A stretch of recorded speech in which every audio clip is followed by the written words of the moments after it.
Hello, this is hello. This is Pejman Pir Moradi, clinical pharmacist specialist and a hospital pharmacist working in the Texas, United States.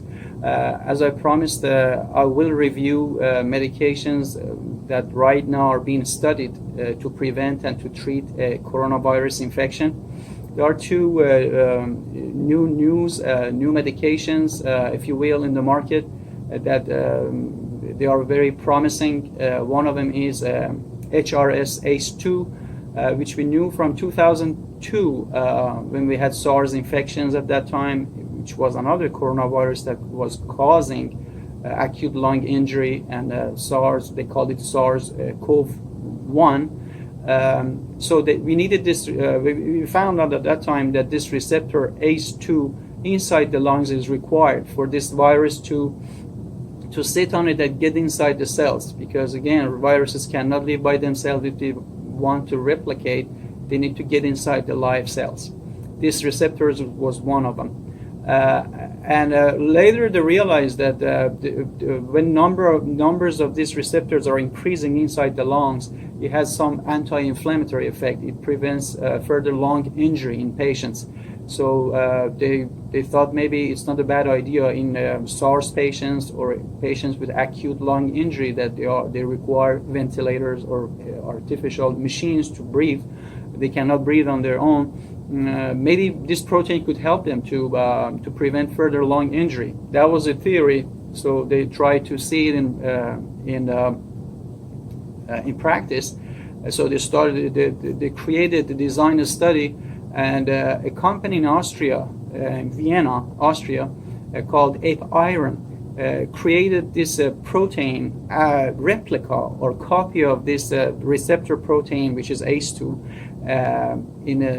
But the only difference was this receptors is sitting on the cell, but what they created was a solution of this protein receptor, like in a liquid form, injectable form, that they were trying to see if this protein, which was again the replica of that receptor protein, could prevent inflammation inside the lungs. So they presented this medication to GlaxoSmithKline at that time in 2014, and it was a 3 years study from 2014 through 17, done on acute lung injury patients and SARS patients to see if they can prevent further lung damage and reverse the process of the inflammation.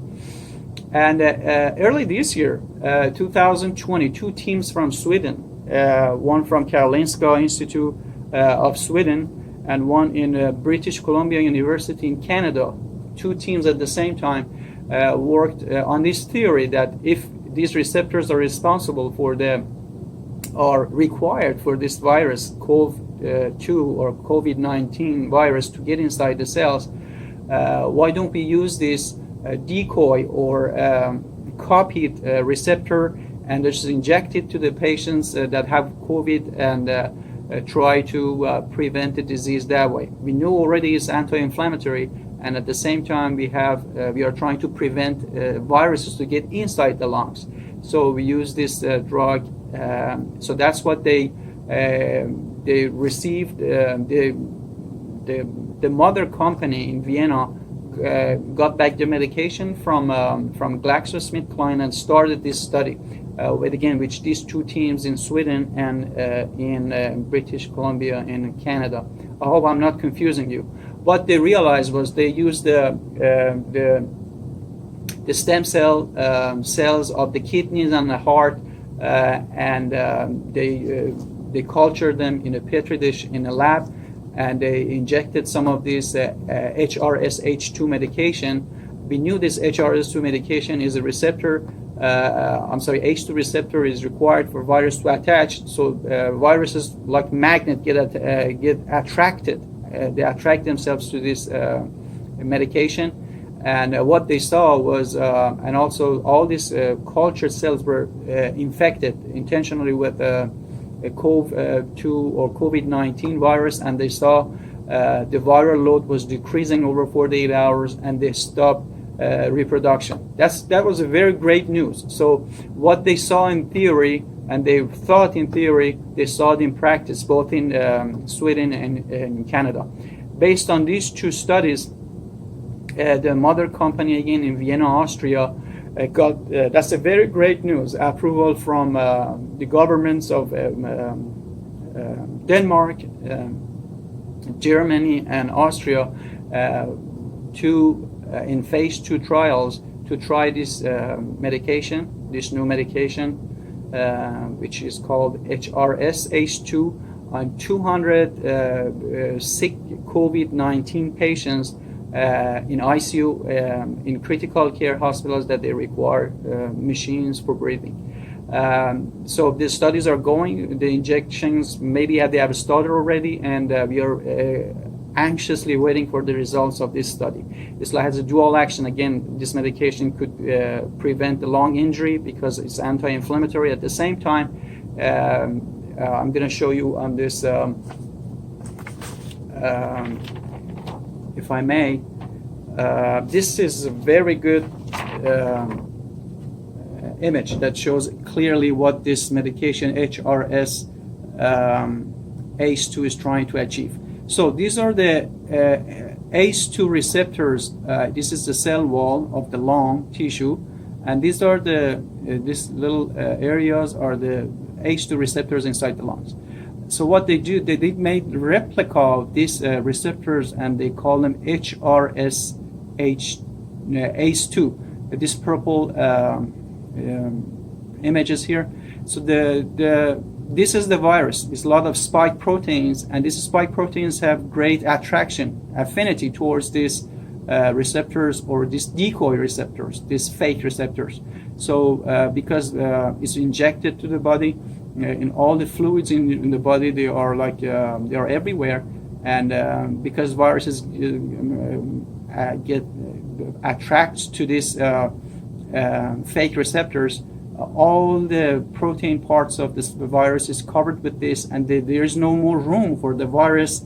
As you can see in this picture, all protein spikes are covered with the protein, and they cannot attach to the main cells of the lungs, and it prevents, just as simple as this, it prevents virus from getting attached to these receptors, ACE2 receptors in the lungs. This is how HRS ACE2 medication is supposed to prevent viral infection.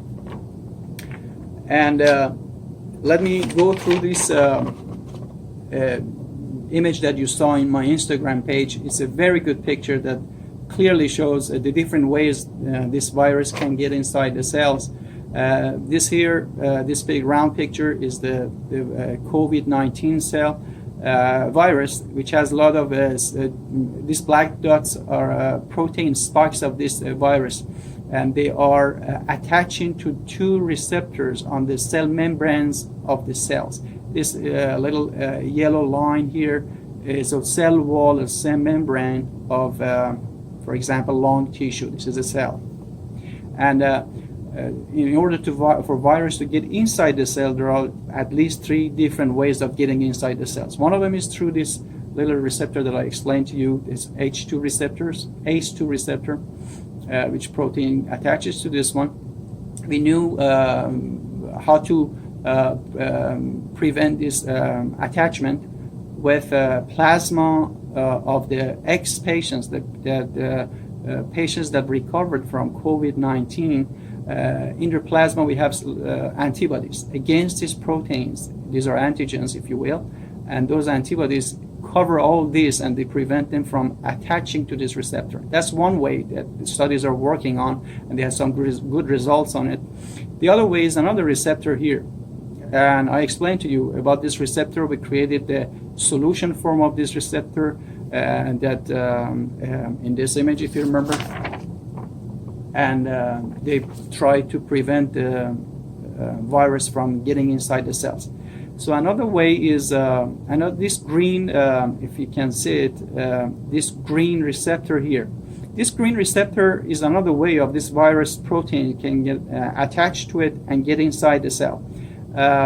What we can do, there are 2 medications in Japan, in South Korea. They are being used for pancreatitis or inflammation of pancreas, and they realized that one of the side effects, one of the benefits of these medications is they block this receptor, so virus cannot see